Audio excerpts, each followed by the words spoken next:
Brace Lord. இன்னைக்கு ஏசப்பா உங்களை பார்த்து சொல்ற வார்த்தை என்ன அப்படின்னா, நான் கர்த்தரை நம்பி இருக்கிறேன், ஆகையால் நான் தள்ளாடுவதில்லை. ஆமீன். பாவம் ஒரு மனுஷனை தள்ளாட வைக்கும். இல்லை அப்படின்னா ஒரு முதுமை, கொஞ்சம் வயசாயிடுச்சு அப்படின்னா ஒரு வியாதி வந்து, இல்லை பலவீனம் ஆயிட்டா ஒரு தள்ளாட்டம் வந்துடும். ஆனால் தாவீது சொல்றாரு, நான் தள்ளாடுவதில்லை, நான் கர்த்தரை நம்பி இருக்கிறேன், அவரை சார்ந்து நிற்கிறேன். அவரை சார்ந்து நிற்கும் போது பாவம் நம்முடைய வாழ்க்கையில வராது, பாவத்தின் பாதிப்பும் இருக்காது. அவரை சார்ந்து நாம நின்றுட்டோம் அப்படின்னா கர்த்தர் நமக்கு பலனா இருப்பார். நாம முதிர் வயதிலும் கனி தந்து இலை உதிராது இருக்கிற மரத்தை போல இருப்போம். நல்ல ஒரு ஆரோக்கியம் சுகம் சரீரத்துல உண்டாயிருக்கும்.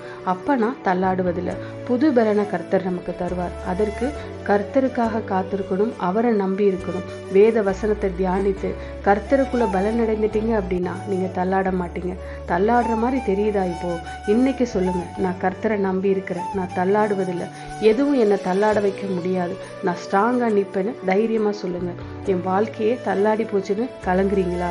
இல்லை, ஆண்டவர் கூட இருக்கிறார், தள்ளாட ஆண்டவர் விட மாட்டார். தைரியமா சொல்லுங்க, கர்த்தரை நான் நம்பி இருக்கிறேன், கர்த்தர் என் பலனா இருக்கிறார், நான் தள்ளாடுவதில்லை. இயேசு கிறிஸ்துவின் நாமத்தில் கர்த்தரே எனக்கு பலன், நான் அவரை நம்பி இருக்கிறேன், நான் தள்ளாடுவதில்லை. நான் ஜெயம் பெற்று ஸ்டெடியா தைரியமா நடப்பேன், வாழ்வேன். இயேசுவின் நாமத்தில் பிதாவே, ஆமீன். God bless you.